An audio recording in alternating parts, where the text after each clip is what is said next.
هذا القرآن يوحدنا لطريق الخير. السلام علیکم ورحمۃ اللہ وبرکاتہ. الحمدللہ والصلاۃ والسلام علی خیر خلق اللہ، اما بعد. آج آپ کے سامنے چھٹے پارے کا خلاصہ پیش کیا جا رہا ہے. اس پارے کے دو حصے ہیں. پہلے حصے میں سورۃ النساء کا بقیہ حصہ ہے اور اگلے حصے میں سورہ مائدہ ہے.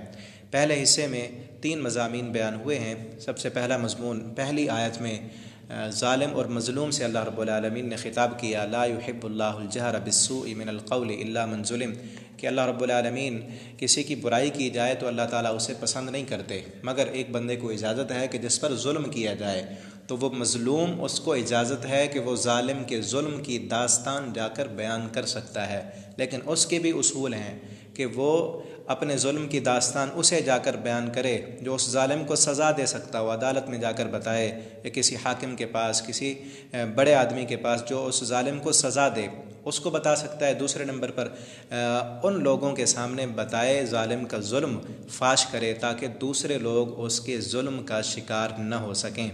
اور پھر آگے فرمایا کان اللہ سمیعا علیما، اللہ تعالیٰ سننے والے اور جاننے والے ہیں. سمیعا علیما، اللہ کے ان 2 ناموں میں اللہ رب العالمین نے ظالم اور مظلوم دونوں سے خطاب کیا ہے.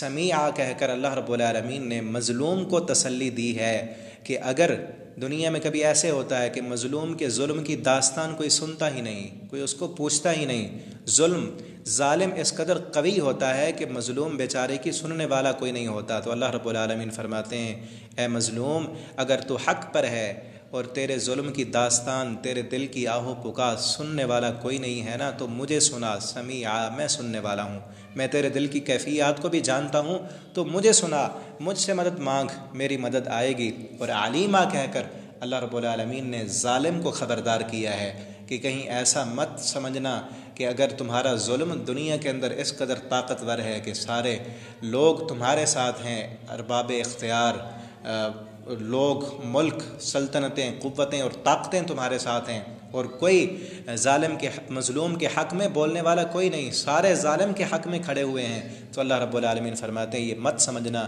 کہ تمہارا ظلم اگر دنیا والے آنکھیں بند کر رہے ہیں اور کسی کو خبر نہیں ہے نا، علیما، میں تو جانتا ہوں، ایک ایک تمہارا کرتوت اللہ رب العالمین فرماتے ہیں میرے علم میں ہے.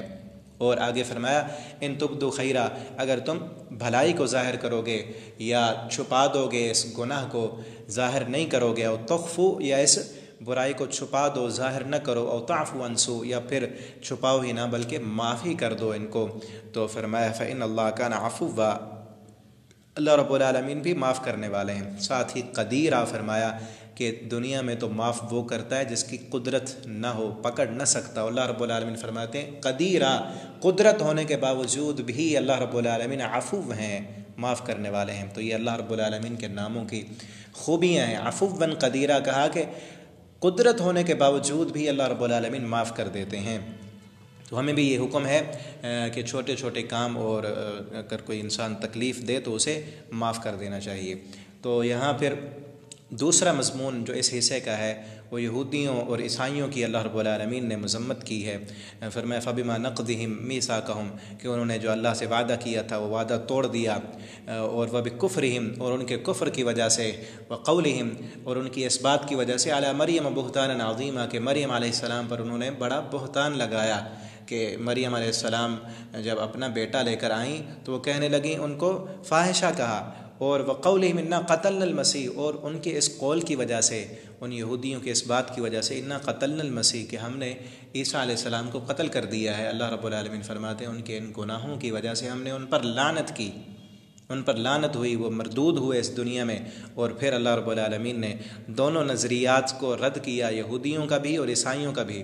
یہودیوں کا یہ نظریہ تھا کہ ہم نے عیسیٰ علیہ السلام کو قتل کر دیا ہے، اور عیسائیوں کا یہ نظریہ کہ عیسیٰ علیہ السلام قتل نہیں ہوئے بلکہ وہ خود صلیب پر لٹک گئے، اور سب اپنے امت کا، اپنے ماننے والوں کے گناہوں کا کفارہ انہوں نے دیا ہے اپنی جان کا نذرانہ پیش کر کے. اللہ رب العالمین نے رد کیا اور فرمایا ما قتلوا، قتل بھی نہیں ہوئے، ما صلبوا، سولی پر بھی نہیں چڑھے، بل رفعہ اللہ الیہ، بلکہ اللہ رب العالمین نے انہیں اپنی طرف اوپر اٹھا لیا.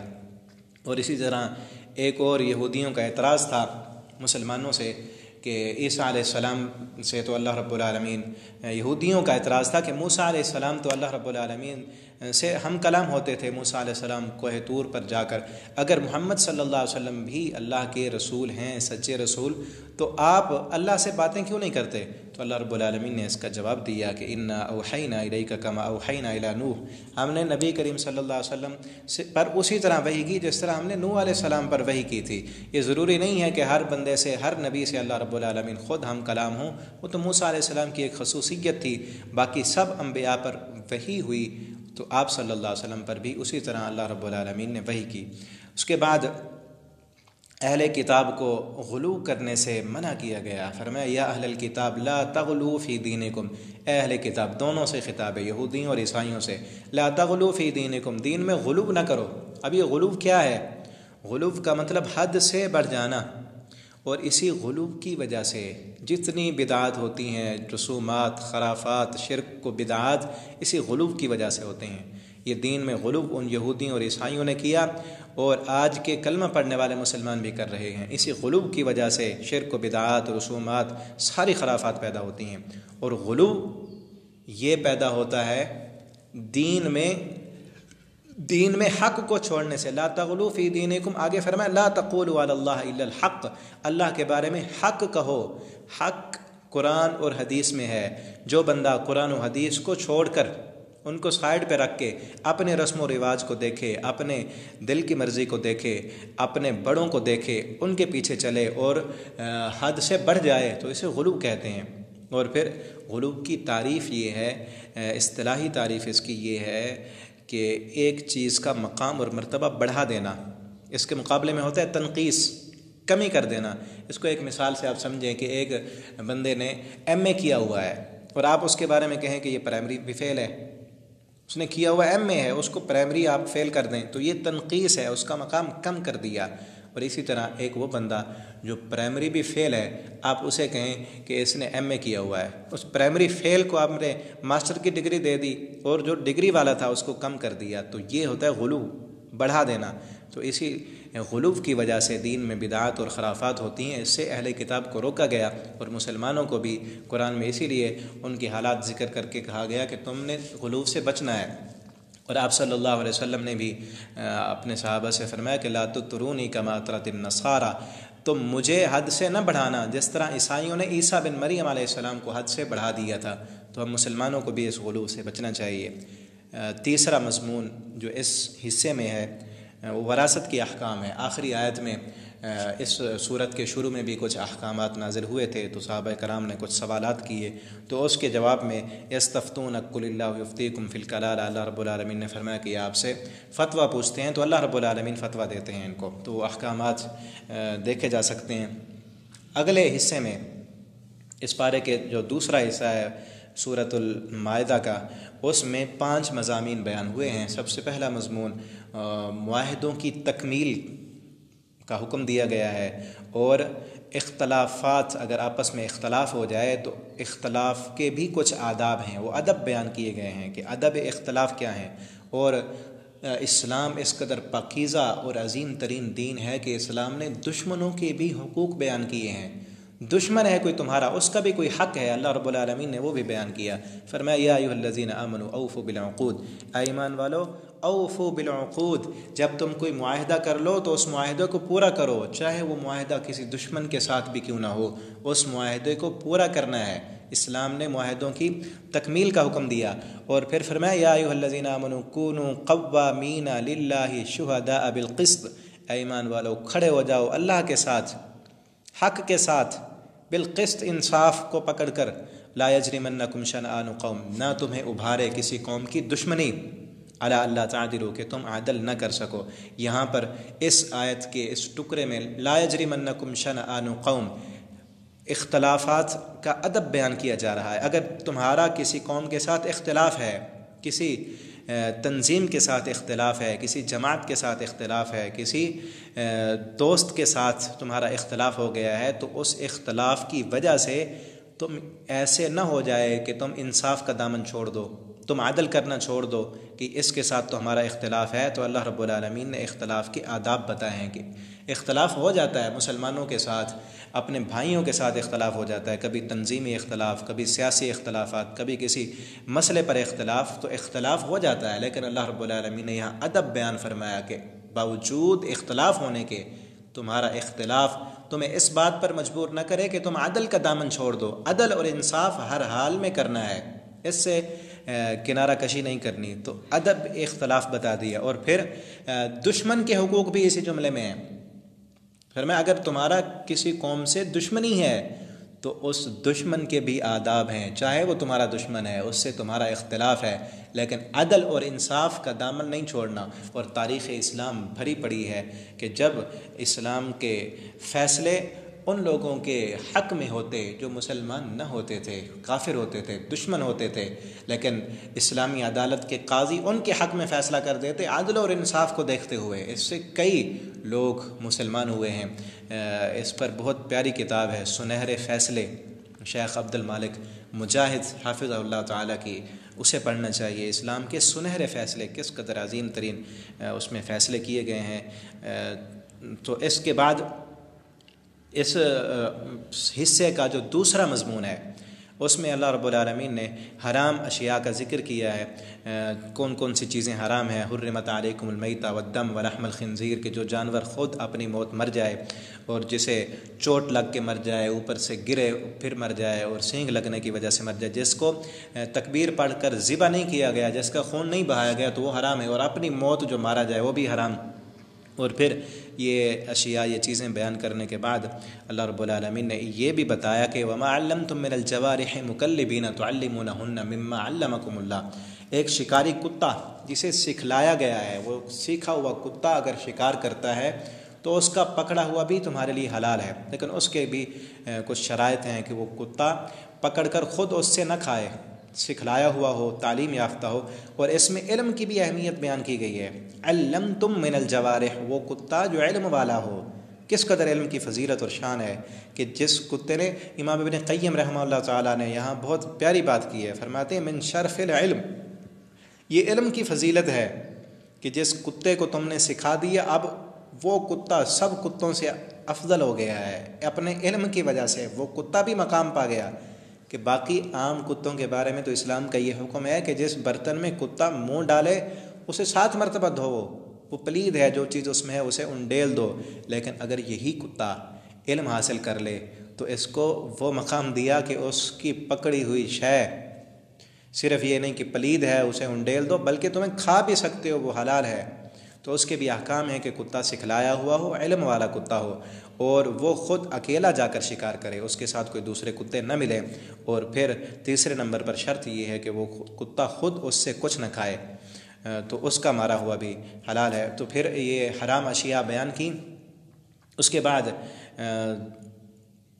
ظاہری طور پر پاکیزگی، طہارت، یہ تو حلال چیزیں کھاؤ، حرام سے بچو، تو اندر تمہارا پاک ہوگا۔ اور پھر عبادت کرنی ہے، عبادت کے لیے شرط ہے کہ چیزیں حلال ہوں۔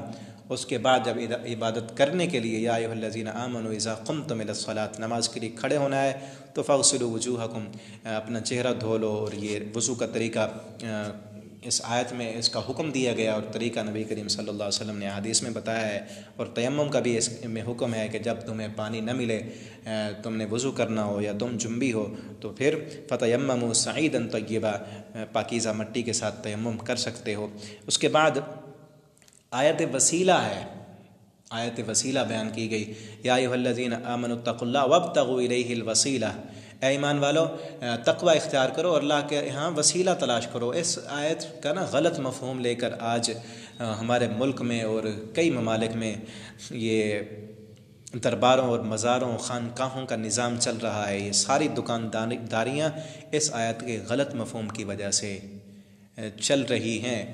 کس لیے کیا غلط مفہوم لیا جاتا ہے؟ کہا جاتا ہے لوگوں سے دیکھو اللہ نے وسیلے کا حکم دیا ہے تو وسیلہ ہونا چاہیے، اور پھر مثالیں دی جاتی ہیں کہ چھت پر چڑھنا ہو تو سیڑھی کی ضرورت ہے، کنویں سے پانی نکالنا ہو تو ڈول اور رسی کی ضرورت ہوتی ہے، وغیرہ وغیرہ مثالیں دی جاتی ہیں۔ تو یہاں پر ایک ہی نقطے کو اگر سمجھ لیا جائے تو ساری باتیں سمجھ آ جاتی ہیں کہ چھت پر چڑھنے کے لیے وسیلے کی ضرورت ہے، سیڑھی کی ضرورت ہے۔ اب سیڑھی کون سی ہو؟ سیڑھی کون سی ہو؟ یہ تو وہ بتائے گا نا جس نے چھت بنائی ہے. جس نے چھت بنائی ہے اس چھت والے سے پوچھو کہ سیڑھی کون سی لگے گی تو ہم اس چھت پر چڑھ سکیں گے. اسی طرح چھت پر پہنچنا ہے تو چھت والے سے پوچھنا ہوگا کہ سیڑھی کون سی ہے. اسی طرح اللہ رب العالمین کے پاس پہنچنا ہے تو اللہ سے پوچھنا ہوگا کہ اللہ تمہارے پاس پہنچنے کے لیے کون سی سیڑھی چاہیے، کون سا وسیلہ چاہیے؟ کیا یہ بزرگوں والا وسیلہ، درباروں والا وسیلہ، کس کس کے پاس جائیں؟ اللہ کون سا وسیلہ؟ تو اللہ رب العالمین نے خود بتا دیا، وجاہدہم فی سبیلی، میرے راستے میں کوشش کرو. یہ ہے وسیلہ کہ میرے راستے میں کوشش کر کے اعمال صالحہ کر کے میرے پاس پہنچ سکتے ہو. تو اللہ رب العالمین کا قرب پانے کے لیے، رب کے قریب ہونے کے لیے جو وسیلہ ہے وہ نیک اعمال ہیں. نیک اعمال کرتے جاؤ، اللہ رب العالمین کے قریب ہوتے جاؤ گے. نمازیں پڑھو، روزے رکھو، نیک بنو اور اللہ رب العالمین کے نیک ناموں کا وسیلہ دو. اپنی نیکیاں اللہ رب العالمین کی بارگاہ میں پیش کرو کہ اللہ میں نے نماز پڑھی، میں نے روزہ رکھا، میں نے تہجد پڑھی، میں نے صدقہ کیا، تو میری یہ نیکیاں قبول کر لے. تو اللہ کے قریب ہونے کے لیے جو وسیلہ ہے وہ نیک اعمال کا ہے. باقی یہ جو لوگ ان پڑھ قسم کے لوگ بیان کرتے ہیں یہ ساری چیزیں باطل ہیں. انہی کی مثالوں کو ہی دیکھیں تو پھر بھی یہی ہے کہ جس کی طرف پہنچنا ہے، کسی بڑے کے پاس پہنچنا ہے تو وہی بتائے گا نا میرے پاس پہنچنے کا کیا وسیلہ ہے. تو اللہ رب العالمین کے پاس پہنچنا ہے تو اللہ رب العالمین نے خود بتا دیا کہ میرے پاس پہنچنے کا جو وسیلہ ہے وہ نیک اعمال ہیں. اس کے بعد تیسرا مضمون اس حصے کا جو ہے وہ آدم علیہ السلام کے بیٹوں کا قصہ بیان کیا گیا ہے، اور پھر چوروں، ڈاکوؤں اور دہشت گردوں کی عبرتناک سزا بیان کی گئی. فرمایا وَاتْلُ عَلَيْهِمْ نَبَأَ بَنِي آدَمَ بِالْحَقِّ، ان پر آپ آدم علیہ السلام کے بیٹوں کا قصہ پڑھیں حق کے ساتھ. تاریخ پڑھیں حق کے ساتھ، تو تاریخ کو حق کے ساتھ بیان کرنا چاہیے. یہ بات بھی معلوم ہوئی کہ ان دو بیٹوں نے، قابیل نے حابیل کو قتل کر دیا. قصہ یہ تھا کہ قربانی پہلے دور میں آگ آتی تھی اور لے جاتی تھی. جس کی قربانی کو آگ جلا کر لے جاتی تو وہ قبول ہو جاتی. حابیل کی قربانی قبول ہوئی، قابیل کی نہ ہوئی. تو حسد میں آ کر قابیل نے اپنے بھائی حابیل کو قتل کر دیا. لیکن اس میں بھی ہمیں حکمت ہے. اللہ رب العالمین نے بتایا جب قابیل قتل کرنے لگا نا تو حابیل نے کہا تھا اگر تو مجھے قتل کرتا ہے نا تو میں اپنے ہاتھوں کو تیری طرف نہیں اٹھاؤں گا کہ تجھے قتل کروں. انما یتقبل اللہ من المتقین، تو کہتا میری قربانی قبول نہیں ہوئی تو اپنے اعمال درست کرنا. انما یتقبل اللہ من المتقین، اللہ تو متقی لوگوں کی قربانی کو قبول کرتے ہیں. تو یہ تقوی کا ثمر ہے. روزہ بھی تقوی سکھاتا ہے. نماز، ہر عبادت کا مقصد تقوی ہے. تو اللہ رب العالمین تقوی والے لوگوں کی عبادت قبول کرتے ہیں.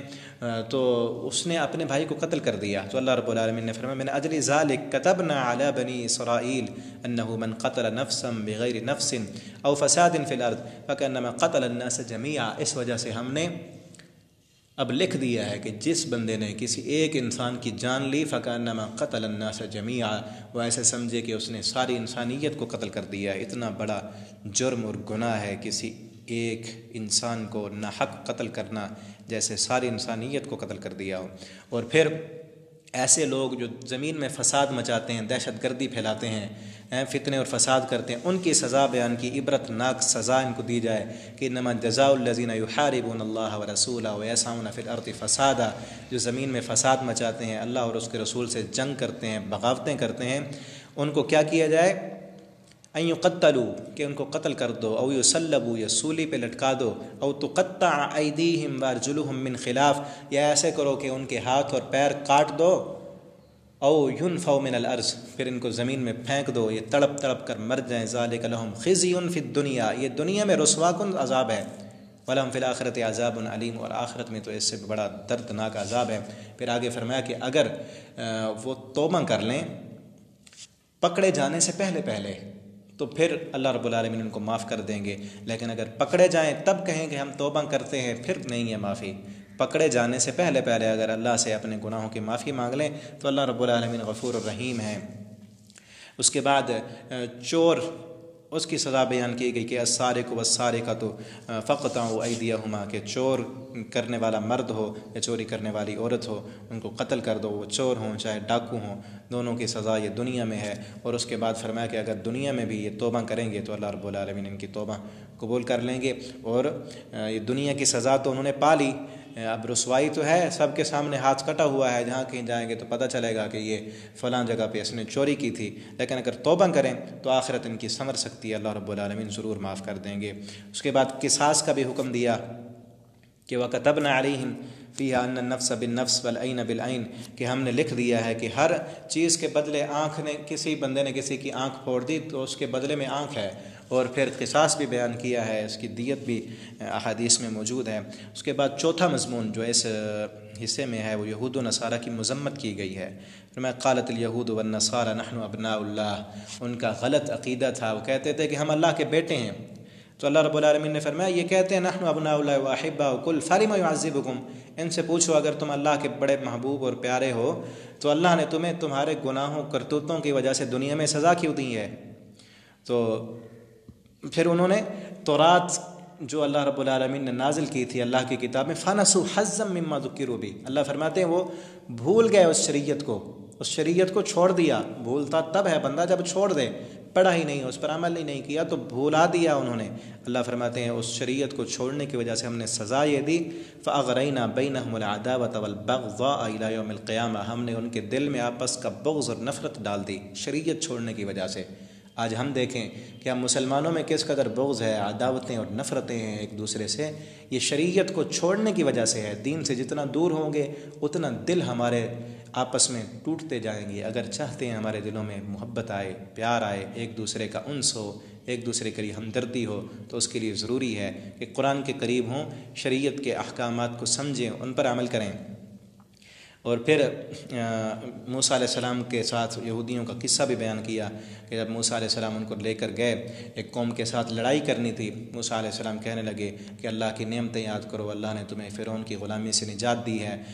اذ قال موسیٰ لقومہ یا قوم اذکروا نعمت اللہ علیکم، اور پھر کہا کہ آپ چلو، قوم سے کہا کہ چلو ہم لڑائی کرتے ہیں اللہ کے راستے میں، تو کہنے لگے قالوا یا موسیٰ ان فیہا قوما جبارین انا لن ندخلا، اے موسیٰ جس کے ساتھ لڑانے کے لیے جا رہا ہے تو بڑے طاقتور قوم ہے، ہم نہیں جائیں گے لڑنے کے لیے، وہ نہیں گئے۔ کہا یا موسیٰ انت وربک فقاتلا انا ہاہنا قاعدون، اس قدر بزدل قوم تھی اور اس قدر منحوس لوگ تھے کہ کہا موسیٰ تو جا۔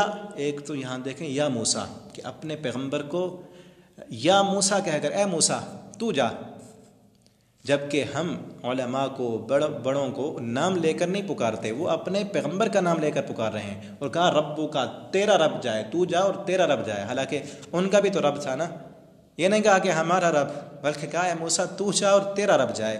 تو ان الفاظ سے ان کی اخلاقی گری ہوئی پستی کا اندازہ ہوتا ہے۔ تو اللہ رب العالمین نے اس آگے ان آیتوں میں اس پارے میں کثرت کے ساتھ ان کی مذمت کرتے ہوئے ان کے واقعات کو ذکر کیا، صرف اسی لیے کہ مسلمانوں تم ویسے نہ بن جانا۔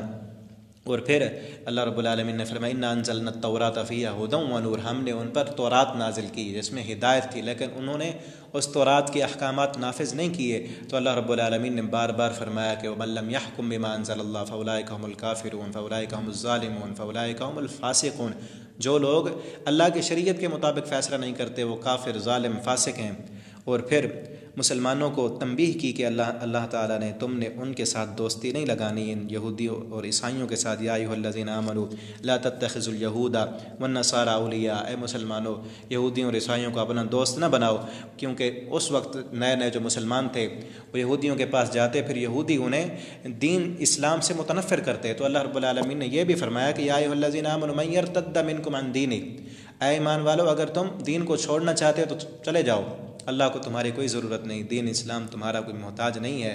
فسوف یأتی اللہ بقوم یحبهم ویحبونہ، اللہ تعالیٰ ایسے لوگ لائے گا جو اللہ سے محبت کرنے والے ہوں گے، اللہ سے محبت کرتے ہوئے اللہ کے دین کی مدد کریں گے اور جہاد کریں گے۔ تو یہ آج کے مسلمانوں کو بھی تنبیہ ہے، اگر ہم دین نہیں پڑھیں گے، شریعت کے مطابق زندگی بسر نہیں کریں گے، تو اللہ فرماتے ہیں رد کرتے ہو نا دین کو تو رد کر دو، مرتد ہو جاؤ، مجھے تمہاری کوئی ضرورت نہیں ہے۔ اور پھر پانچواں مضمون جو اس پارے میں بیان ہوا ہے وہ امر بالمعروف اور نہی عن المنکر کا فریضہ چھوڑ دینے پر اللہ رب العالمین نے جو لعنت کی ان یہودیوں پر، ان کی مذمت کی عیسائیوں پر، اور مسلمانوں کو بتایا کہ تم نے یہ کام نہیں کیا، نہیں کرنا۔ لولا ینہاہم الربانیون، فرمایا کیوں نہیں ان کے علماء، ان کے رب والے ان کو کیوں نہیں روکتے تھے؟ عن قولہم الاسم، برائی سے، و اکلہم السحت، سود کھانے سے، وہ لوگ ان کو، ان کے علماء کیوں نہیں روکتے تھے؟ اور پھر فرمایا لعن الذین کفروا من بنی اسرائیل علی لسان داود، ان لوگوں پر لعنت کی گئی علی لسان داود و عیسی بن مریم، کیوں؟ اگلی آیت میں فرمایا کانوا لا یتناہون عن منکر فعلوا لبئس ما کانوا یعملون، ان پر لعنت اس لیے کی گئی کہ وہ گناہ کرتا لوگوں کو دیکھتے تھے اور روکتے نہیں تھے۔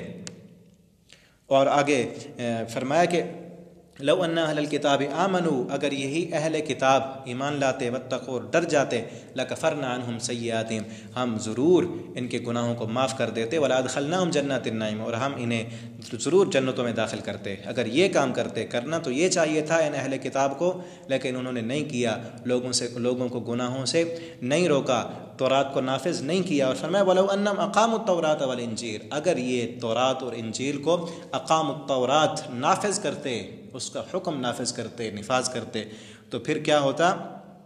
لَأَكَلُوا مِن فَوْقِهِمْ وَمِن تَحْتِ أَرْجُلِهِمْ، تو ان کے لیے ضرور آسمانوں سے بھی رزق آتا، لَأَكَلُوا، یہ کھاتے، اپنے اوپر سے بھی، نیچے سے بھی، اوپر سے بھی اللہ کی رحمتیں آتی، نیچے سے بھی زمین اپنی برکتیں نکالتی، لیکن انہوں نے یہ کام نہیں کیا، تو اس لیے دنیا میں بھی ان کے لیے رسوائی ہے۔ اور سب سے کنجوس ترین قوم، انہوں نے کہا تھا غلت ید اللہ مغلولہ، کہنے لگے کہ اللہ کے ہاتھ بندھے ہوئے ہیں، اللہ ہمیں نہیں دیتا۔ اللہ نے فرمایا غلت ایدیہم، ہم نے ان کے ہاتھوں کو باندھ دیا ہے۔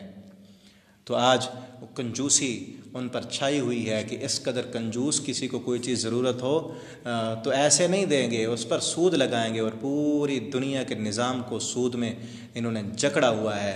تو یہ ان کی کنجوسیوں کی علامت ہے، اور مسلمانوں کو اس سے روکا گیا ہے کہ مسلمانوں تم نے یہ کام نہیں کرنے، اور اگر رحمتیں اور برکتیں چاہیے، امن اور سکون چاہیے، تو یہ کام کرو، لوگوں کو گناہوں سے روکو اور نیکی کی طرف بلاؤ، خود بھی نیک بنو اور گناہوں سے بچو، اور تورات کو، اپنے اس قرآن کو تم نافذ کر دو، تو اللہ رب العالمین برکتیں اور رحمتیں عطا کریں گے۔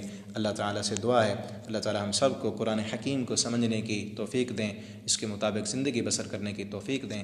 آخر دعوانا الحمدللہ رب العالمین۔